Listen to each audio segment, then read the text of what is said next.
Halo para trader, kembali lagi di analisa harian dan mingguan kita untuk tanggal 16 sampai tanggal 20 Maret nanti ya, di esok hari yang saat ini kita record di hari Minggu ya. Jadi saat ini gold sudah kembali nurut lagi, kemarin kita perkirakan adalah turun, cuman perkiraan gold kirain buy stopnya yang akan dijemput di malam hari ini karena di jam 7 malam itu sudah berada di area atas, ternyata dia banting ke bawah. Seperti biasa kita tunggu hasil news atau kita follow the trend yang sudah kita perkirakan di 5.057 untuk di sell stopnya, lalu di 5.141 untuk buy stopnya. Ternyata yang kejemput adalah bawah, padahal di malam hari dia di area atas ya. Walaupun kita perkirakan memang turun ke bawah karena geopolitik damai dan USD ingin menguat kembali. So, siap-siaplah gold turun ke bawah.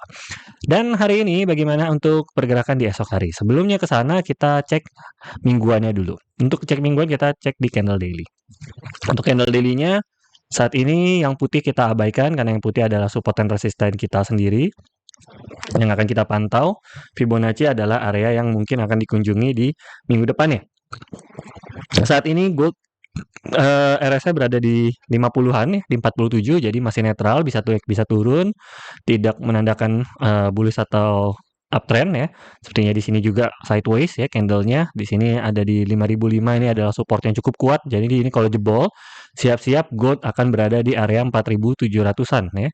Di 4477-an nih.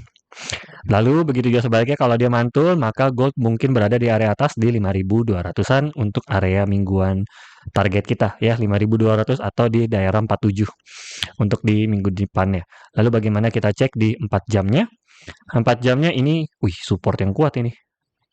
Support kuat nih, 1, 2, 3, berkali-kali kesentuh, 4. Support kuat ini di 5.000. Ya, jadi bisa kalau mantul maka siap-siap mantul ke atas. Berarti hari Seninnya kita lihat market buka di jam berapa, lalu untuk turunannya ya di 47. Ini masih bolong, kemungkinan ini bolongnya tipis sih. Kemungkinan ini ketahan di area sini. Kalau 477 jebol lagi maka siap-siaplah ke daerah 4.600-an. Walaupun kemungkinan terbesar adalah berada di area 4.800 sampai 5.200-an untuk saat ini. Karena ini untuk ngejebolin ini perlu big news, ini juga sama. Untuk 5.300 perlu big news untuk ngejebolinnya. Lalu di 1 jamnya maka kita besok hari kita akan cari di mana, kita tunggu market buka seperti biasa. Habis itu kita akan counter trend di jam 10 pagi seperti biasa. Di atas jam 10 kita siap-siap untuk counter dan kita akan pantau sambil menunggu hasil news selanjutnya ada di area mana. Ini adalah area yang cukup kuat.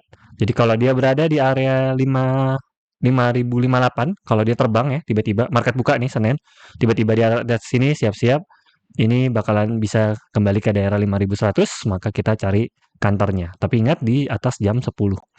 Lalu di bawahnya juga sama, kalau ini jebol di 5.000, ini kan support yang kuat ya. Tuh berkali-kali kan. Ya kurang lebih lah ya. Ini kan support kuat nih. Ini kalau jebol 5.000 maka siap-siap berada di area bawah. Maka kita cari pantulannya di 54924 untuk area jauhnya. Cuman kita pantau dulu bagaimana pergerakan di jam 10 paginya. Ya, habis itu baru kita siap-siap counter trend.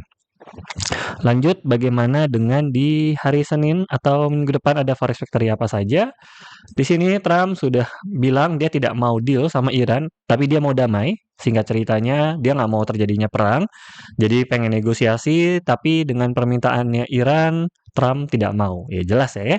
Saat ini istilah kata presidennya, kerajanya belum ditentukan ya. Istilahnya sama rakyat-rakyatnya doang yang saat ini dipilih secara cepat istilahnya. Jadi ya Trump masih belum mau deal dengan mudah gitu ya dengan warga-warganya atau dengan negara Iran saat ini.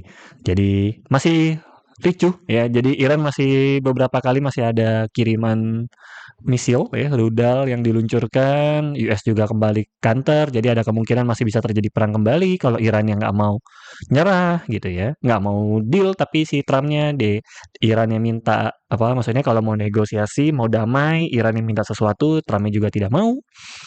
Jadi masih kacau seperti biasa masih naik turun atau area sideways sembari menunggu hasil newsnya seperti apa. Lalu di hari Senin ada jam 7:30 untuk CAD saja CPI keluar akan ada pergerakan mungkin bisa sampai 30-an. Ini follow the trend berarti di sore apa di malam hari. Hari Selasa pagi Ya, pagi sudah mulai dari malam ya, malam ke pagi ini akan ngikutin arah tren. Hari Rabu USD, PPI, Kamis FOMC. Suku bunga keluar 19 Maret, maka akan jadi penentuan apakah gold akan turun ke 4.700 atau kembali ke daerah 5.200-an. Lalu wah, Kamis merahnya banyak loh. Jepang ada big news, AUD, GBP, CHF, GBP, USD kembali. Ini akan sangat volatile di hari Kamis. Trader news paling suka nih.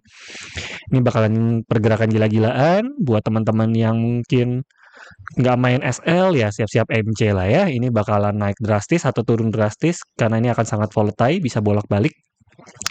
Dan di hari Jumatnya akan tenang, Jepang libur. Jadi berarti hari Kamis ya dari jam 8 jam 9 lah ya. Follow the trend aja. Ikuti saja ya. Dan ini akan menjadi market tenang ya. Baru kita akan lihat semua hasil news adalah di hari Kamis mulai dari jam 1 pagi sampai malam hari nanti. Berarti itu yang bisa ngejebolin area support dan resisten. Ini bisa jebol sih. Yang kali ini bisa jebol ini. Ini bahaya nih ya. Kalau semuanya satu arah ya. Kalau semuanya satu arah, gold bisa tembus di 47. Begitu juga sebaliknya, kalau gold yang menguat bisa kembali ke daerah 53 atau ke daerah nih ATH.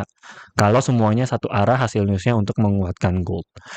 Kalau perkiraan kita sementara saat ini USD karena ingin menguat, perang ingin damai, masih turun ke bawah. Ya, cuman turunnya sedalam apa? Mari kita pantau dari hasil news di tanggal 19 nanti, itu adalah penentuannya. So, segitu saja analisa harian dan mingguan kita kali ini. Salam.